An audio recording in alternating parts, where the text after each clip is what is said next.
There's something about the Wyoming sky that makes you feel both insignificant and infinite at the same time. Maybe it's the way the clouds seem to stretch endlessly across the horizon, or how the mountains hold you in their shadow while whispering that you'll never tame them. Emma loved that sky, and I loved watching her love it. I remember when we first moved to this little town just outside Casper. Emma had been enchanted by the wild beauty of the land, fields stretching far enough to make the earth feel flat again, rivers cutting through the dirt like someone had taken a giant blade to the landscape. She said it reminded her of where she grew up, in a tiny farm town in Iowa, before life swept her into college and then into my arms.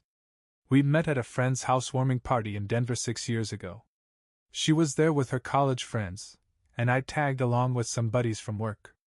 Emma had this way of talking that made you feel like you were the only person in the room. By the end of the night, I was hooked. 3 years later, we tied the knot under that same open sky she adored. We'd been married for just under 2 years now, and I thought life was good. We'd settled into a cozy rhythm in Wyoming. I worked as a contractor, fixing houses, building fences, even the occasional barn restoration, and Emma had taken a part-time job as a receptionist at the local vet clinic. She said she liked the work, but it didn't pay much, and I figured it was more about keeping busy than needing the money.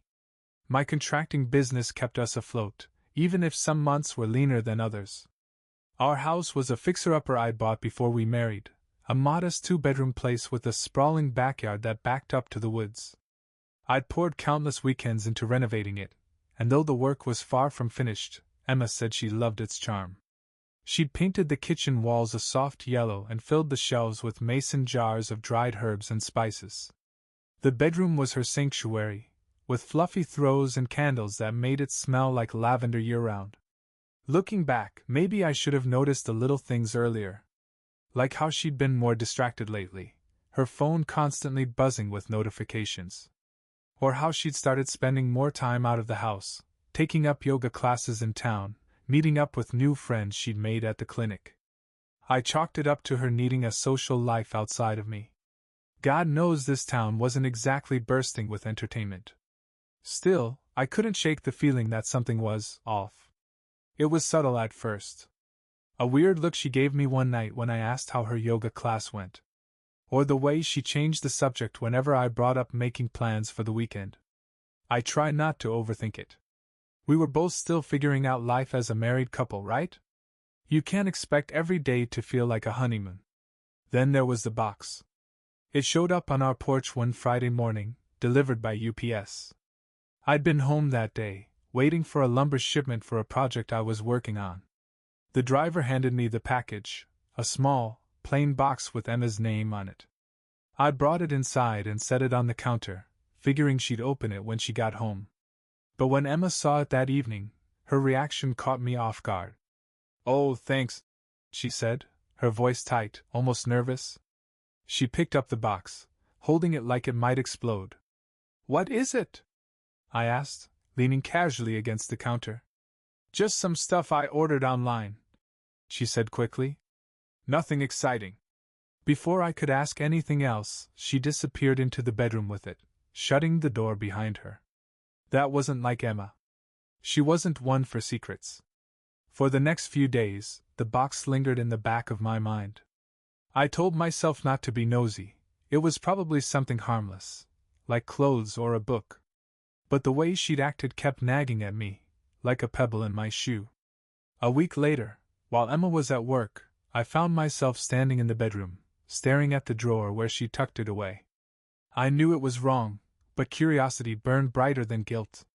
Carefully, I slid open the drawer. The box was gone. I felt a strange mix of relief and disappointment. What had I been expecting to find? It wasn't until the following weekend that things took another odd turn. We were at a barbecue hosted by our neighbors, the O'Connors. The usual crowd was there, farmers, ranchers, a couple of teachers from the high school. Emma was her usual bubbly self, laughing and chatting with everyone. But when George showed up, her smile faltered. George Carey was my closest friend in town.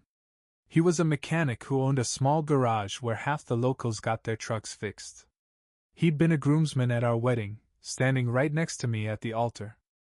Hey, George! I called out, waving him over. He nodded but avoided looking directly at Emma. The barbecue went on, but something between them felt tense. I noticed Emma avoiding him, keeping her distance even as she chatted with everyone else. And George, usually the life of the party, seemed quieter than usual. Later that night, as we drove home, I decided to ask. Everything okay with you and George? What do you mean? Emma's voice was calm, but her grip on the steering wheel tightened. I don't know. You seemed weird around him tonight. She shrugged. I didn't notice anything. Maybe he's just having an off day. Her answer felt rehearsed, but I let it slide. Over the next few weeks, life carried on, but the nagging feeling that something wasn't right only grew stronger. I tried to push it down, rationalize it, tell myself I was imagining things. Emma had never given me a reason not to trust her. But the weird moments kept piling up. Like the day I came home early from a job site. Emma had said she was taking the afternoon off to catch up on some reading. But when I pulled into the driveway, her car was gone. I called her. She picked up on the third ring. Hey, where are you? I asked, trying to sound casual. Oh, just at the library, she said, her voice light. Needed a change of scenery. The library? It made sense, but something in her tone felt off. Like she was trying too hard to sound normal. Later that evening, I mentioned stopping by the library myself earlier that week. They have such a great selection of books, I said, fishing for her reaction. Emma nodded but didn't elaborate. You find anything good today? I pressed. Not really, she said, brushing me off. Just grabbed a few magazines. She didn't bring any magazines home. Then there were the phone calls. Emma had always been glued to her phone, but lately, she'd been extra cautious about where she left it. If I walked into the room while she was texting, she'd quickly put it down or lock the screen. I'd hear it buzz late at night, long after we'd gone to bed. When I asked who was texting, she'd wave it off as a group chat with her yoga friends. One night, I woke up to use the bathroom and noticed the faint glow of her phone under the covers. She was asleep, but the screen was still on, displaying a string of messages from a contact saved as work. Curiosity burned, but I didn't want to be the guy who snoops through his wife's phone. I told myself there had to be a reasonable explanation. But the doubts wouldn't leave me alone. It all came to a head one Friday afternoon. I just wrapped up a fencing job and decided to grab a drink at the diner before heading home. As I sat at the counter, nursing a cup of coffee, I overheard a conversation in the booth behind me. So how long's this been going on? One voice asked. Since their wedding day. Another replied, low and hushed. My ears perked up. Are you serious? The first voice said, laughing. Man, that's bold. Yeah, well, he's clueless. The second voice continued. She keeps it under wraps pretty well. They meet up when he's busy with work or out of town. My hands suddenly became wet. Was this about Emma? No, it couldn't be. The chances of them talking about someone else were high, right? I turned slightly, trying to get a better look without being obvious. The second voice belonged to George. I froze. Man, you're playing with fire, the other guy said. George chuckled. It's worth it. You have no idea, man. She's different. The waitress approached with my check, breaking my concentration. I paid quickly, leaving a tip, and headed for the door. My hands shook as I climbed into my truck. It wasn't proof, just hearsay, but it felt like a punch to the gut. For the rest of the evening, I replayed the conversation in my head. Was George just bragging? Was he talking about someone else entirely? When Emma got home, she was cheerful, even kissed me on the cheek. How was your day? She asked, setting her bag on the counter. Fine, I said, forcing a smile. Got a lot done at the job site. She nodded, completely unaware of the storm brewing inside me. That night, after Emma fell asleep, I made my decision. If there was something going on, I needed to know. I waited until her breathing became steady, then carefully reached for her phone. To my surprise, it wasn't locked. The first thing I checked was her messages. Most of them were mundane, chats with her yoga group, a few texts to me about groceries or weekend plans. Nothing from George. But then I noticed an app one didn't recognize, tucked away in a folder labeled Utilities. When I opened it, a wave of dread washed over me. It was a messaging app, encrypted and private. And there, at the top of the list, was George's name. I tapped on the conversation, my heart pounding. The messages were vague, but there was enough to raise my suspicions. Last night was amazing. Can't wait to see you again. Missed you today? Wish I could have stayed longer. My hands trembled as I scrolled further. The messages didn't spell things out explicitly, but the tone was unmistakable. I locked the phone and put it back on her nightstand, my mind racing. For the next few days, I went through the motions of daily life, but my mind was consumed by the messages I'd found. I wanted to confront Emma right then and there, but something stopped me. What if I was wrong? What if there was some innocent explanation? I couldn't risk a confrontation without evidence. If she was hiding something, she'd find a way to spin it, and I'd be left feeling like a paranoid idiot. Instead, I decided to watch and wait. The following weekend, Emma told me she had plans to meet her yoga friends for lunch in town. She kissed me goodbye, grabbing her purse and phone before heading out the door. As soon as her car disappeared down the driveway, I went to work. Her laptop was in the living room, left on the coffee table. I opened it, my hands trembling as I navigated to her email. She didn't log out of her accounts, so it was easy to check her inbox. At first glance, there wasn't much to see: newsletters, shipping confirmations for online orders, a few emails from her coworkers at the vet clinic. But then I noticed a folder labeled Personal. Inside, I found several emails from an address I didn't recognize. The sender was listed as John Miller, but something about the messages felt familiar. They were brief and casual, discussions about meeting up, jokes about life in Wyoming, but there was a flirtatious undertone that made my blood boil. One email stood out. The subject line read, "Can't stop thinking about that night." I hesitated before clicking on it, knowing it would hurt, but I couldn't stop myself. "Hey, just wanted to say last night was incredible. You looked amazing, as always. I wish we had more time together, but I'll take whatever I can get. Until next time. J." I leaned back in the chair, my heart pounding. It didn't take a genius to figure out what John really meant. My first instinct was to call Emma and demand an explanation, but I forced myself to stay calm. I needed more than an email. The next step was her phone. If I could access the encrypted messaging app again, maybe I'd find something more concrete. But I'd have to wait until she was asleep. When Emma came home that evening, she was in high spirits, laughing about a story one of her friends had told at lunch. I nodded along, pretending to be engaged, but my mind was elsewhere.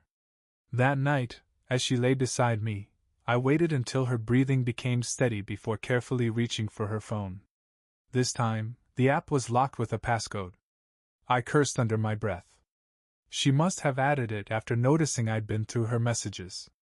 But then an idea struck me. Her passcode might be something familiar: our anniversary, her birth date, maybe even mine. I tried a few combinations before landing on her childhood dog's name. Bingo! The conversation with George was still there, and this time, the messages were more explicit. "I miss you so much. When can we make it work again? I've been thinking about our spot by the lake. Let me know when you're free." A wave of nausea hit me as I read the texts. There was no denying it now. This wasn't just some casual flirtation. I took screenshots of everything, transferring them to my phone as quietly as possible. If Emma noticed anything was amiss, she didn't show it.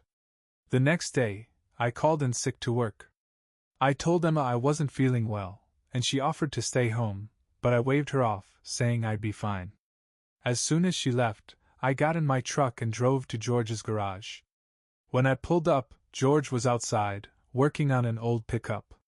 He looked up and grinned when he saw me, wiping his hands on a rag. "Kurt! What brings you by?" I forced a smile, my stomach churning. Thought I'd see if you had time to look at my truck. It's been making this weird noise when I turn. Sure thing, he said, walking over to take a look. As he popped the hood, I couldn't help but study him.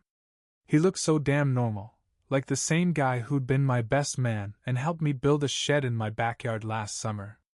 Everything okay, man? George asked, glancing at me. Yeah, I lied. Just tired, I guess. He nodded, going back to the engine. For the rest of the day, I couldn't shake the image of him laughing and joking, completely unaware that I knew his secret. That evening, as I sat at the kitchen table pretending to work on some estimates, my mind was racing with everything I'd discovered. Emma was in the living room, flipping through channels like it was any other night. The way she carried on, as though nothing was wrong, made my skin crawl. I decided I needed more than just texts and emails. If this was going to end, and I wasn't sure how it could not, I had to have undeniable proof. Something that couldn't be explained away. The next day, I made some calls. One of the local mechanics I worked with, Ted, mentioned a private investigator out of Cheyenne who had helped a friend of his during a messy divorce. It was a long shot, but I figured it was worth a try. When I called, the investigator, Carl, was blunt and to the point. You think your wife's cheating? He asked after I gave him the basics. I'm pretty sure, I admitted. I just don't have concrete evidence. Carl sighed. You've got suspicions, and you've got her messages. That's enough to start. You want pictures? Videos? Tracking info? I hesitated.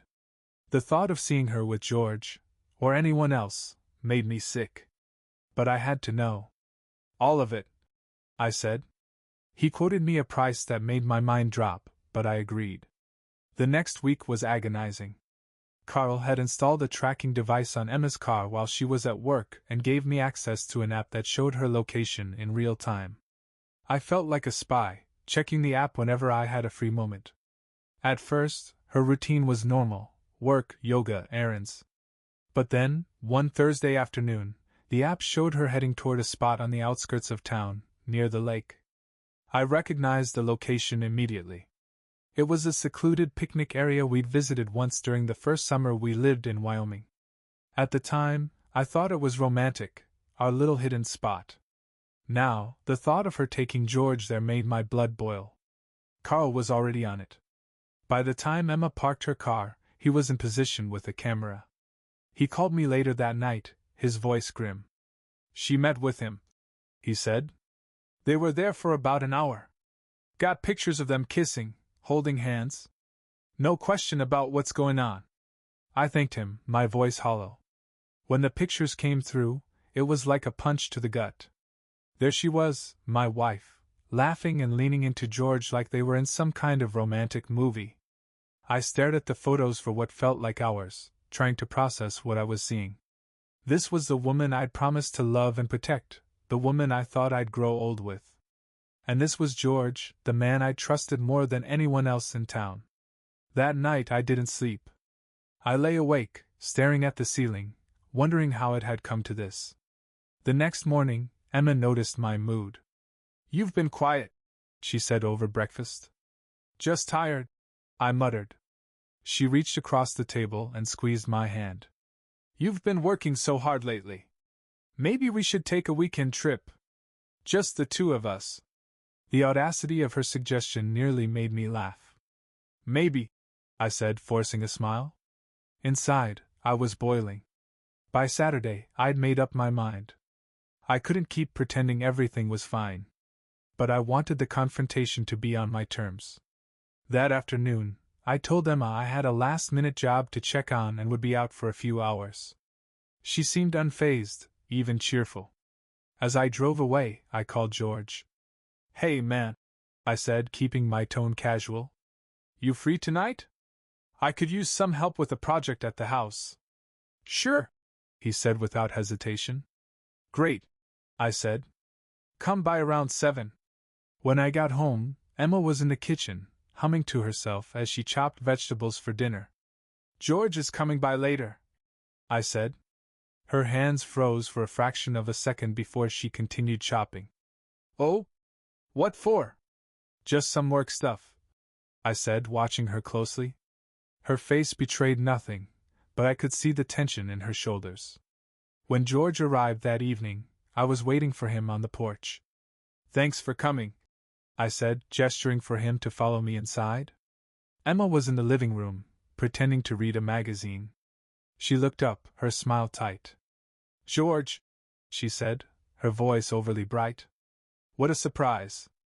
Hey, Emma, he said, glancing at her before turning back to me. I motioned for them to sit down. We need to talk, I said, my voice steady.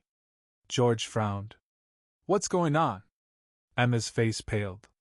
I pulled out my phone and opened the folder with the pictures Carl had sent me.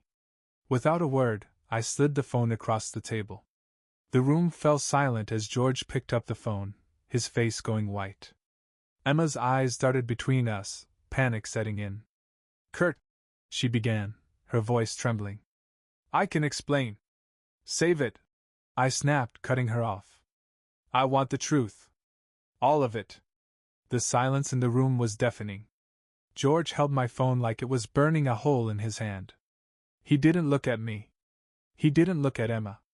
His eyes stayed locked on the screen as though he were willing the images to vanish. Emma reached out, her fingers trembling. Kurt, please let me explain.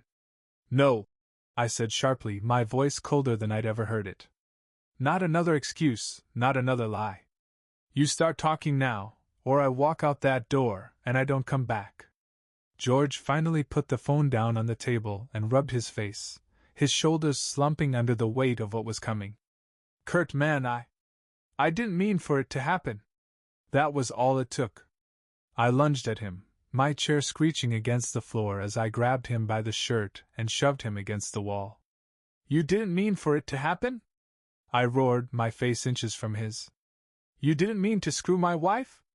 To sneak around behind my back? To make a fool of me? Kurt, stop! Emma cried, rushing toward us. I held up a hand, keeping her at bay, but I didn't let go of George. My knuckles itched to strike him, to see him bleed, but I forced myself to step back. Violence wasn't going to fix this, no matter how much I wanted it to. George straightened his shirt, avoiding my eyes. It started at the wedding, he said finally, his voice barely above a whisper. I froze, his words hitting me like a freight train. What did you just say? Emma collapsed into the chair, burying her face in her hands. At the wedding, George repeated, his voice hollow. After the reception. We were both drunk and… He didn't finish the sentence. He didn't have to. My mind filled in the blanks. You son of a bitch, I muttered, shaking my head in disbelief. You stood next to me at the altar. You were supposed to be my best man, and the whole time you were plotting this? It wasn't like that, George said quickly, holding his hands up. It just happened. It just happened, I repeated, laughing bitterly. You sound like a damn cliché. I turned to Emma, who was crying now, her tears streaming down her face. And you, I said, my voice trembling with rage. How long, Emma? How long has this been going on? She looked up at me, her eyes red and swollen. Kurt, I swear, it was a mistake. It was just that one night. Don't lie to me, I shouted, slamming my fist on the table. I've seen the messages. I've seen the pictures. This wasn't just one night. This has been going on for years, hasn't it? Emma sobbed harder, her words coming out in broken gasps. I didn't want to hurt you. I didn't know how to stop. George was there when I needed someone. I laughed bitterly, running a hand through my hair. When you needed someone? What about me, Emma? I was there. I've always been there. Or was I just a placeholder while you screwed my so-called best friend? George spoke up, his voice weak.